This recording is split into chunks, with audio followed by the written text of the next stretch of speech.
BPSC का PT का result आ गया और जो लोग भी पीटी पास हुए हैं उन लोगों को जो है पहले बधाई दे दूं, और जो लोग जो है 1 नंबर 2 नंबर से हो नहीं हुआ है उन लोगों को भी जो है शुभकामना। अपनी कमियों को आप देखिए और कमी का जो है विश्लेषण करने के बाद अगली बार बस फाइनल सिलेक्शन लेना है। अभी बहुत सारा परीक्षा है, जीवन समाप्त नहीं हुआ है। और जो लोग भी मेंस दे रहे हैं तो उनके लिए जो है वो देखा जाए तो कुछ हम इस तरह से वीडियो बनाते भी रहेंगे। जो हम लोग यहाँ कोर्स जाता है उस कोर्स के अलावा भी जो है वीडियो में समय समय पर बनाता रहूंगा, और जो भी अपने से सहायता हो सकता है एकदम सहायता किया जाएगा। राजनीतिक दल और दलीय व्यवस्था, इस पर आज थोड़ा सा मैं बोलता हूं। देखिए, राजनीतिक दल होता क्या है? नागरिकों का ऐसा संगठित समूह जो राजनीतिक रूप से एक विचार रखता है, एक सिद्धांत रखता है, राजनीतिक इकाई के रूप में कार्य करके जो है वह शासन पर नियंत्रण करना चाहता है। चुनाव लड़ने के बाद जो है वह शासन सत्ता संभालना चाहता है और अपने सामूहिक प्रयत्नों के द्वारा, अपने संगठित प्रयत्नों के द्वारा जो है राष्ट्रीय हित को बढ़ावा देता है।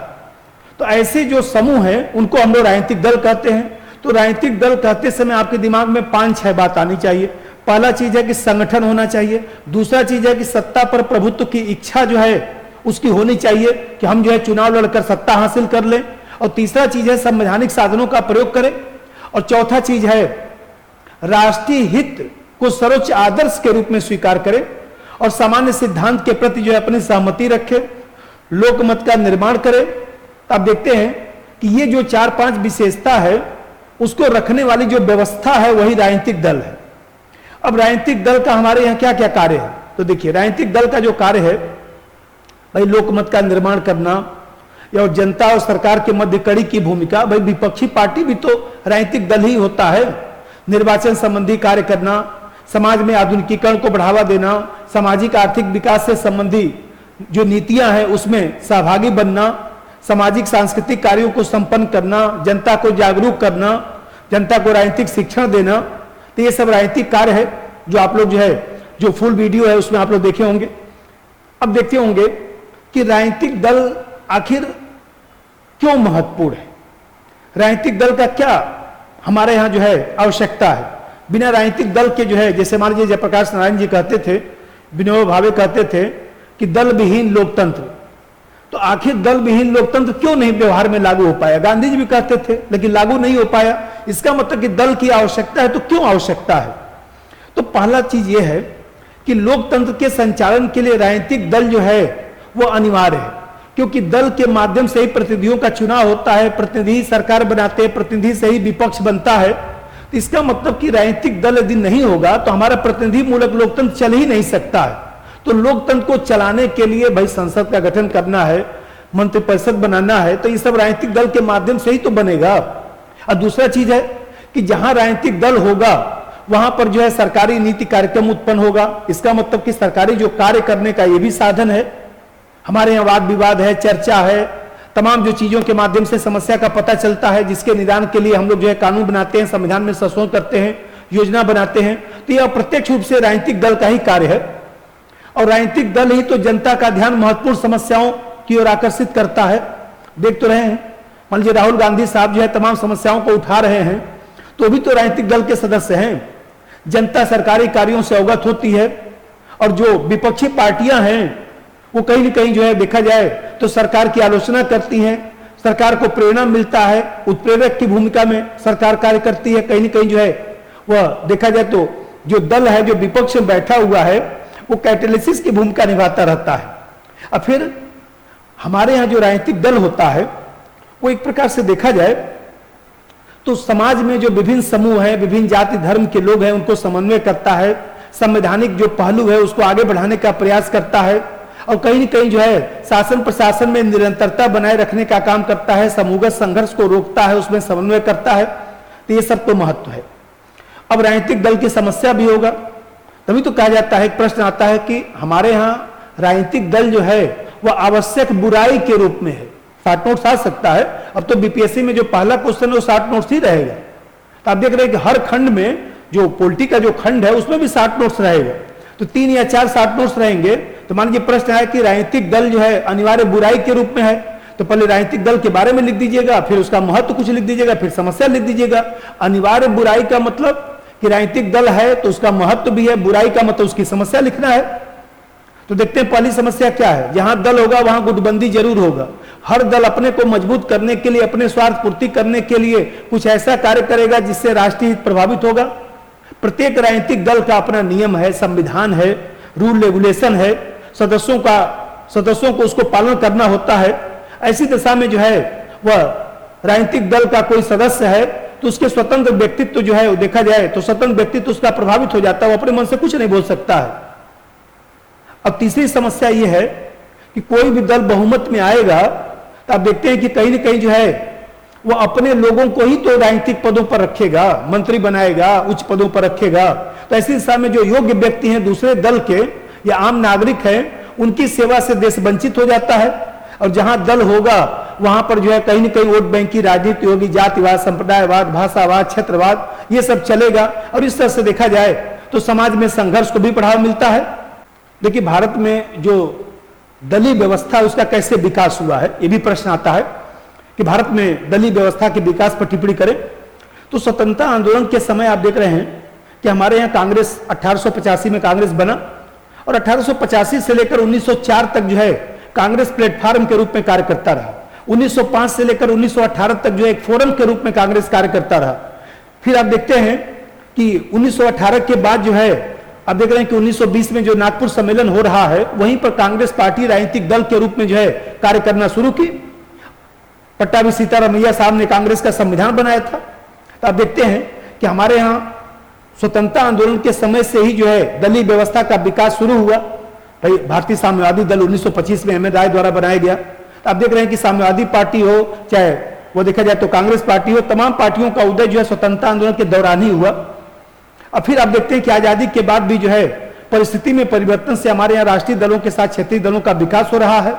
तो पहले 4 लाइन का भूमिका लिखा जाएगा और फिर इसके बाद जो है इसका चरण लिखा जाएगा। इसमें 2 चीज लिखना है, पहले तो एक भूमिका लिखेंगे और इसके बाद जो है विभिन्न चरणों का उल्लेख करेंगे, विभिन्न चरण इसमें बताएंगे, फिर इसका एक मूल्यांकन लिख देंगे। ऐसे प्रश्न लिखा जाता है।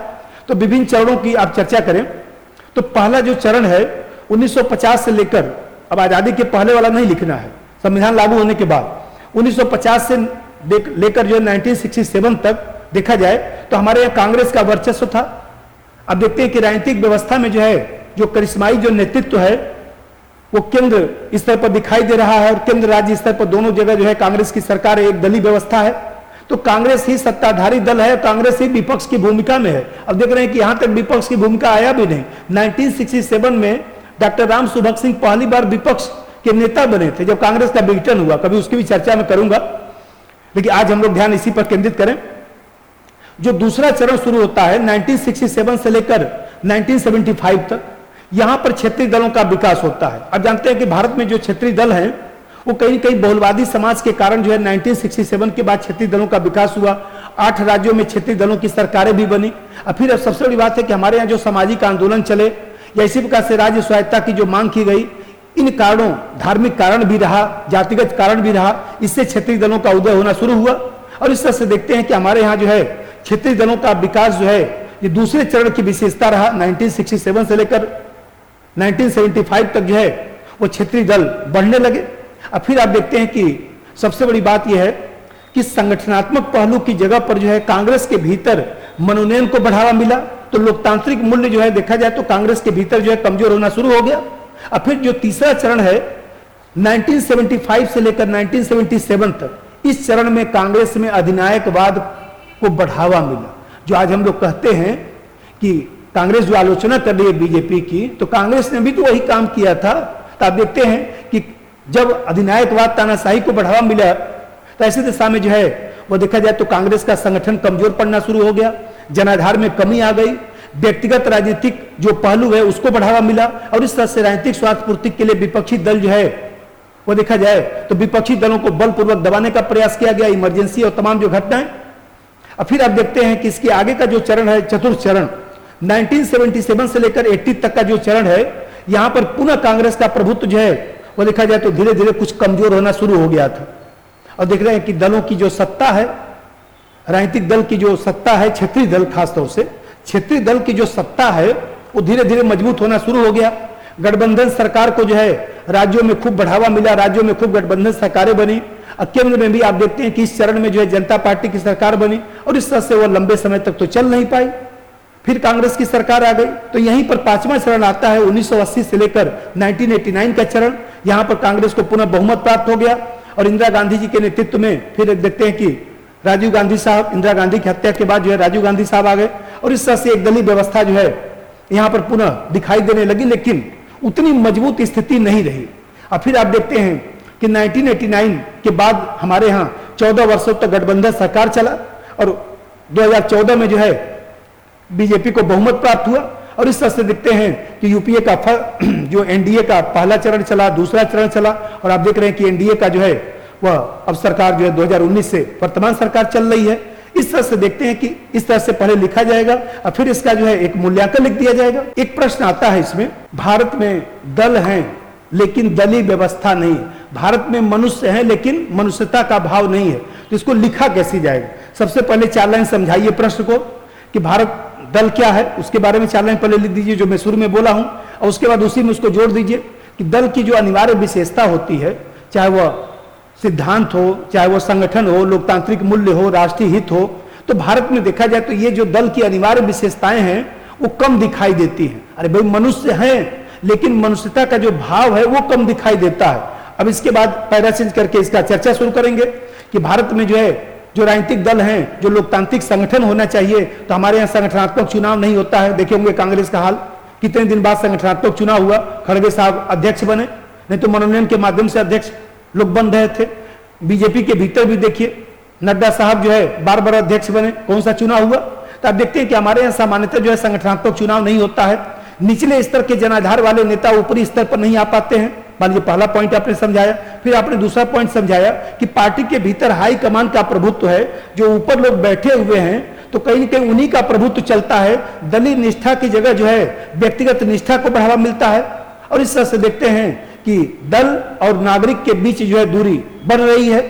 इसी तरह से तीसरा पॉइंट लिखेंगे कि हमारे यहाँ दल के भीतर एक विचारधारा और सिद्धांत होना चाहिए, लेकिन आप देख रहे हैं कि क्षेत्रीय दल का उदय हुआ, राष्ट्रीय दल के साथ जो उदय हुआ, तो बहुदलीय व्यवस्था के कारण जो है विचारधारा भी प्रभावित हुई है और वर्तमान में देखते हैं कि कहीं न कहीं चुनाव जीतना ज्यादा महत्वपूर्ण हो गया है। चुनाव जीतने के लिए जो है संवेदनशील मुद्दों को, जातिवाद, संप्रदायवाद, भाषावाद, तमाम चीजों को लाया जाता है। इस तरह से समाज में तनाव उत्पन्न होता है। तो जो राजनीतिक दल कानून व्यवस्था उसको मजबूत करना चाहिए, वही सामाजिक तनाव को बढ़ावा देता है। फिर आप देखते हैं कि धन शक्ति, बल शक्ति, अपराधीकरण, जातिवाद, ये सब जो जोड़ तोड़ की राजनीति होती है उससे भी समस्या उत्पन्न हो रहा है। तो आप देख रहे हैं कि दल की जो अनिवार्य विशेषता है वो भारत में जो है कमजोर है। विपक्षी दल की जो भूमिका है तो देखा जाए तो जितना सत्ता पक्ष उतना ही विपक्ष भी मजबूत होना चाहिए, क्योंकि विपक्ष ही जो है सत्ता पक्ष को जो है लोकपथ पे ले जाने का कार्य करता है। लेकिन हमारे यहाँ विपक्ष न तो रचनात्मक कार्य कर पाता है, न तो भूमिका निभा पाता है। संसद में देखते ही हैं क्या होता है। फिर आप देखते हैं कि समितियों में न तो समितियों की बैठक में भाग लेता है और न ही विपक्ष जो है वह सदन के भीतर सरकार को अच्छे तरीके से मुद्दों पर घेरने का प्रयास करता है। इसी प्रकार से कुछ उसमें और भी बातों को लिखा जाएगा कि चुनाव सहभागिता का भी संकट है। आप देखते हैं कि हमारे प्रतिशत मतदान जो है 60% से ज्यादा नहीं है और इसके कारण जो है वह दल देखा जाए तो अच्छे प्रतिनिधियों को चुनाव में खड़ा नहीं करते हैं, जिससे लोकतांत्रिक मूल्य प्रभावित होता है। तमाम अपराधी अभी भी जो है संसद सदस्य के रूप में है। और फिर मतदान व्यवहार की प्रक्रिया भी प्रभावित हो रही है, निष्पक्ष मतदान नहीं हो पाता है। जाति, धर्म, भाषा के नाम पर जो है वह चुनाव प्रचार किया जाता है। प्रत्याशी के जीत की संभावना को देखने का हम लोग प्रयास करते हैं।